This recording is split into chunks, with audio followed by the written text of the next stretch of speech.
आप सभी को जय मसीह की एक नई वीडियो में आपका फिर से स्वागत किया जाता है। जैसे कि आज का हमारा विषय है स्वर्ग कैसे लोग जाएंगे, तो वीडियो को पूरा कंप्लीट शुरू से लेकर लास्ट तक देख लेना, क्योंकि आपको पता है इस चैनल पे कोई गलत वीडियो अपलोड नहीं की जाती, बिल्कुल अच्छे वीडियो अपलोड किए जाए ताकि आपको आगे मसीह जीवन जीने में सहायता मिले और मसीह में फलवंत हो सके।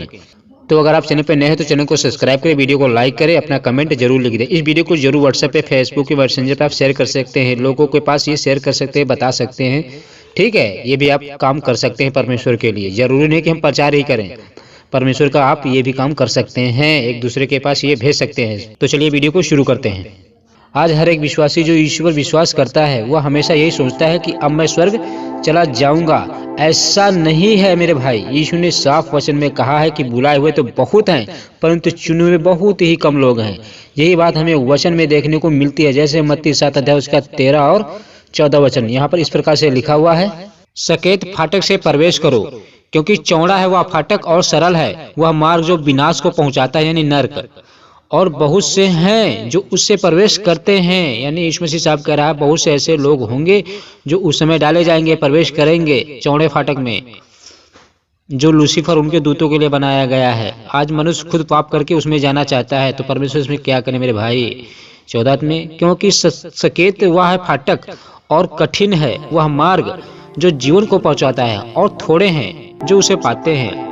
यीशु मसीह साहब कह रहा है कि भैया सकरे फाटक से प्रवेश करो। सकरा फाटक कौन है? यीशु मसीह। अगर हम यीशु मसीह पर विश्वास करेंगे तो हम स्वर्ग जरूर जाएंगे। यीशु के सिवा दूसरा कोई परमेश्वर है ही नहीं जो आपको स्वर्ग दे सके, आपके पाप माफ कर सके। इसलिए यीशु के पास सच्चे मन से आइए। ठीक है, मतलब हर एक विश्वासी स्वर्ग नहीं जाएगा, ऐसा नहीं है। हमने विश्वास किया है यीशु पर, फिर भी अपना पुराना चाल चलन ही जी रहे हैं, और फिर यीशु के सामने प्रार्थना कर रहे हैं यीशु मुझे माफ कर दे, और फिर अपना पुराना चाल चलन जी रहे हैं। ऐसा नहीं हो सकता मेरे भाई, ऐसा नहीं है। और फिर वही एक मसीह अपना सांसारिक जीवन जी रहे हैं। किसी को गाली देना, किसी को गलत बात कहना, किसी को गलत निगाह से छेड़ना, देखना, किसी को यानी अपनी पड़ोसी को एक दूसरे से चुगली करना, मुंह से गाली देना, बकना, अनाप शनाप ये गलती गाली देना, लड़ाई झगड़ा करना, ऐसे लोग स्वर्ग नहीं जाएंगे, ऐसा यीशु ने बोला है। एक वचन पढ़ता हूँ आपके लिए, जैसे मत्ती 7 अध्याय उसका 1 से हम 5 तक बात करेंगे। ठीक है, यहाँ पर इस प्रकार से लिखा हुआ, दोष मत लगाओ कि तुम पर भी दोष लगाया ना जाए। मतलब क्या, इसका अर्थ सही मैं आपको बता देता हूँ। जैसे हम पाप कर रहे हैं, फिर उससे भी यही कर रहे हैं कि भैया तू क्यों पाप कर रहा है। जब हम खुद पाप कर रहे हैं तो सामने वाले बंदे को ये नहीं कह सकते भैया तू क्यों पाप कर रहा है, ये होता है दोष लगाना। ठीक है, 2 में, क्योंकि जिस प्रकार तुम दोष लगाते उसी प्रकार तुम पर भी दोष लगाया जाएगा, और जिस नाप से तुम नापते उसी नाप से तुम्हारे लिए भी नापा जाएगा। यानी मतलब क्या, पहले हमें अपने आप को सुधारना चाहिए, तब तो हम बगल वालों को कहेंगे भाई ऐसा मत कर। अब यही बात हमें 3 आयत में देखने को मिलती, जरा ध्यान देना इस बात को। तू क्यों अपने भाई की आंख के तिनकों को देखता है और अपनी आंख का लट्ठा तुझे नहीं सूझता। साफ साफ वचन कह रहा है, जब तेरे अंदर ही पाप भरा पड़ा है तो अपने भाई से कैसे कह सकता है कि तू भाई पाप मत कर, लड़ाई झंगा ना कर, झगड़ा ना कर, गाली ना दे, ये ना कर, वो ना कर, जब तू खुद वही काम कर रहा है। एक मसीही अगर गलत चाल चल रहा है, गलत पाप कर रहा है, तो दूसरे मसीही से कैसे कह सकता है कि भाई तू मत ये कर, तू तो स्वयं वह काम कर रहा है ना। इसीलिए यीशु कह रहा है 4 में, जब तेरी ही आंख में लट्ठा है, यानी जब तू ही पाप कर रहा है तो तू अपने भाई से कैसे कह सकता है कि ला मैं तेरी आंख से तिनका निकाल दूं। मतलब साफ कह रहा है यीशु मसीह, साफ कह रहा है वचन के माध्यम से, जब भाई तू खुद संसारिक जीवन जी रहा है तो दूसरे मसीह भाई बहनों से कैसे कह सकता कि भाई ऐसा मत कर, ये गलत काम है। पहले तो अपने आप को सुधारना, तब हम एक दूसरे को सुधारेंगे। यही बात हमें वचन बता रही। ठीक है, और 5 आयत में, हे कपटी पहले अपनी आंख से लट्ठा निकाल ले। क्या कह रहा है यीशु मसीह? कपटी कह रहा है, जब तू अपने भाई की आंख का तिनका भली भांति देखकर निकाल सकेगा। साफ साफ वचन कह रहा है, तब तू अपने भाई की आंख का तिनका भली भांति देखकर निकाल सकेगा। तो पहले अपने आप को सुधारना चाहिए, अपने आप को पवित्रताई में रखना चाहिए, यीशु के वचन पे खराई पे चलना चाहिए। तब हम सामने वाले बंदे को, अगर वो सामने वाला बंदा गलत चाल चल रहा, तब हम उससे कह सकते भाई ये गलत काम तू मत कर, क्योंकि मैं खुद पवित्रता में चल रहा हूँ, तू भी पवित्रता में चल, तब यीशु आपको स्वर्ग ले जाएगा। ऐसा हम तभी बोल सकते हैं जब हम खुद पवित्रता में चलेंगे तब। अगर हम पाप कर रहे हैं तो दूसरे वाले बंदों को बोलने का हक नहीं है, क्योंकि तू खुद दलदल में घुसा पड़ा है तो दूसरे को क्या दलदल से निकालेगा। ओके, अब मैं आपको बता देना चाहता हूं कि कैसे मसीही लोग स्वर्ग जाएंगे। तो अभी तक आप अपने वीडियो को देखते आए हैं तो थोड़ा और वीडियो देख लीजिए ताकि आप कुछ सीख सके, ताकि आप दूसरों को भी सिखा सके, बता सके। जैसे नीति वचन 24 अध्याय उसका 3 से 5 तक पढ़ते हैं कि कैसे लोग स्वर्ग जाएंगे। तो वीडियो के साथ बने रहें। तो चलिए इस आयत को देख ही लेते हैं। यहाँ पर इस प्रकार से लिखा हुआ है, यहोवा के पर्वत पर कौन चढ़ सकता है। दाऊद लिख रहा है अपनी पत्री में, इस प्रकार लिख रहा है कि यहोवा के पर्वत पर कौन चढ़ सकता है, यानी यहोवा स्वर्ग में, यानी स्वर्ग कौन जा सकता है। तो सुनो, और उसके पवित्र स्थान में कौन खड़ा हो सकता है।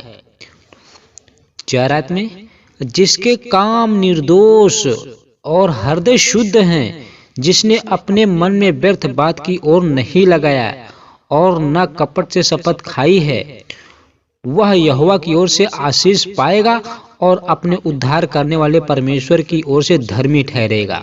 वचन साफ साफ कह रहा है कि अगर आपके जीवन में पाप है तो भैया आप स्वर्ग नहीं पहुंच पाएंगे।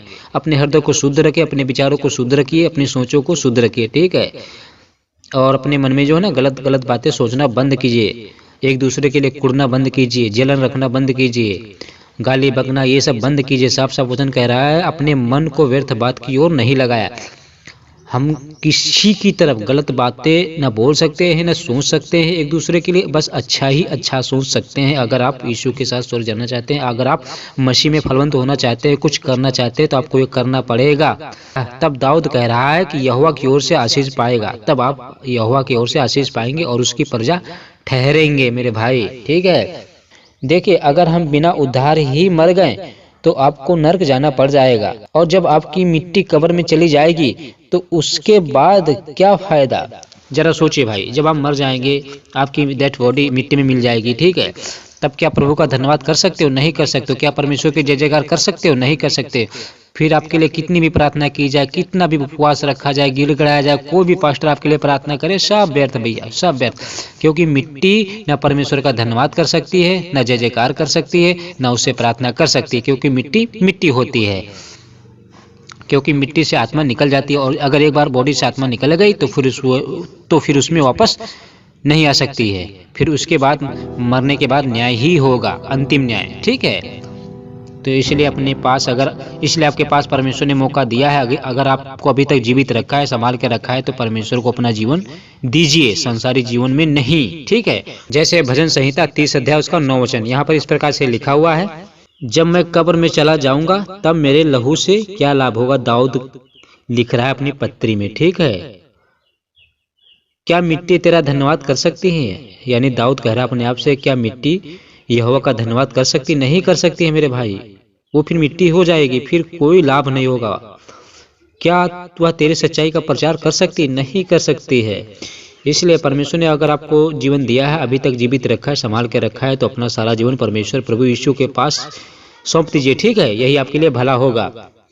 जब चिड़िया चुग जाएगी खेत तो पछताने क्या फायदा होगा, तब कोई फायदा नहीं होगा मेरे भाई।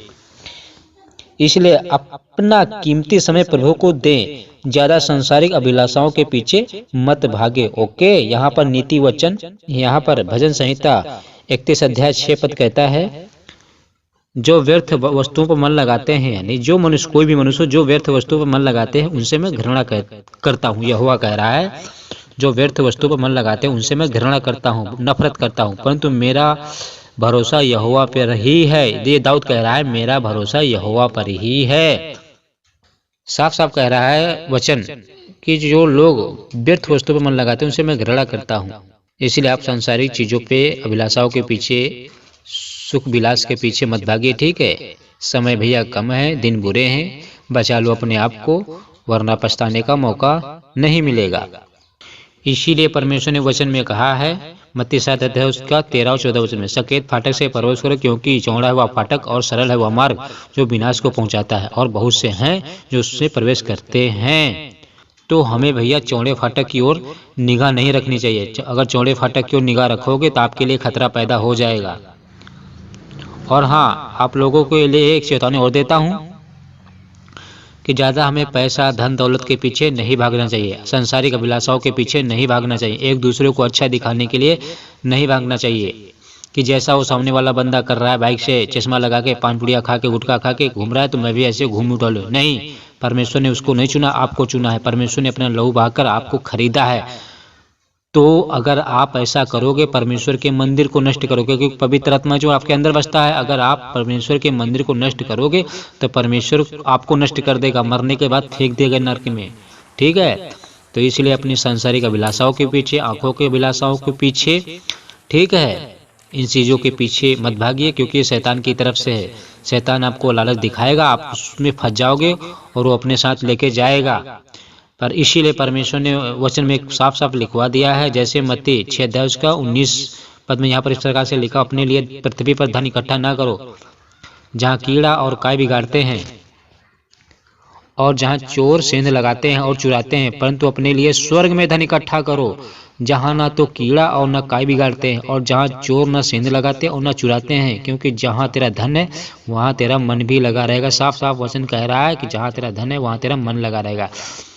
इसीलिए अगर धन कमाने की कोशिश करोगे तो परमेश्वर की सेवा नहीं कर पाओगे। इसीलिए साफ साफ वचन में यहाँ पे लिखा हुआ है, नीचे चले आइए 24 आयत में, क्योंकि कोई मनुष्य दो स्वामी की सेवा नहीं कर सकता, क्योंकि वह एक से बैर रखेगा और दूसरे से प्रेम रखेगा, या एक से मिला रहेगा और दूसरे को तुच्छ जानेगा। तुम परमेश्वर और धन दोनों की सेवा नहीं कर सकते। इसलिए मैं तुमसे कहता हूँ कि अपने प्राण के लिए यह चिंता ना करना कि हम क्या खाएंगे, क्या पिएंगे और क्या न अपने शरीर के लिए क्या पहनेंगे। क्या प्राण भोजन से और क्या शरीर वस्त्र से बढ़कर नहीं।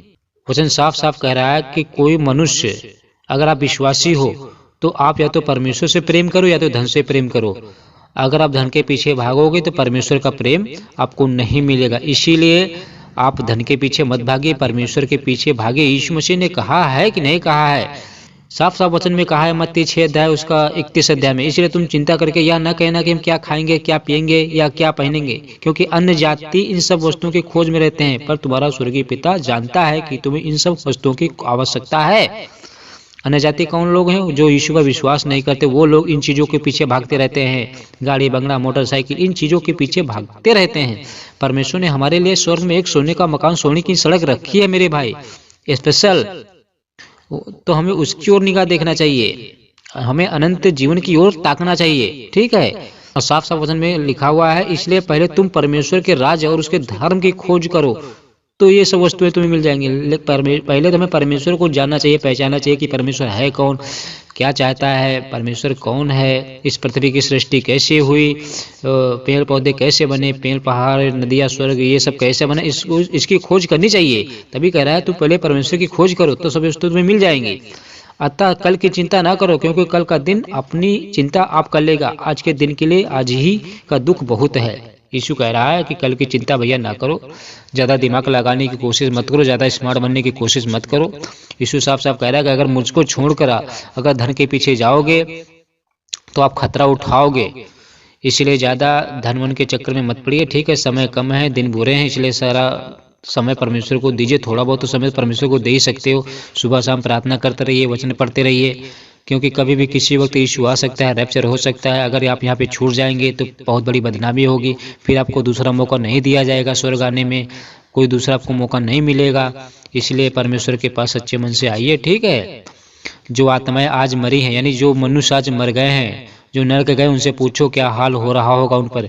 निकलने की कोशिश कर रहे हैं कि मैं निकल के आऊं, लोगों को बताऊं कि वहाँ का हाल कैसा है, लेकिन वहाँ पे जो एक गया एक बार, वहाँ से निकल नहीं सकता है। फिर उसी दिन वो निकलेगा श्वेत सिंहासन के सामने, जब उसका न्याय किया जाएगा। इसलिए यीशु पर सच्चे मन से आइए, विश्वास कीजिए।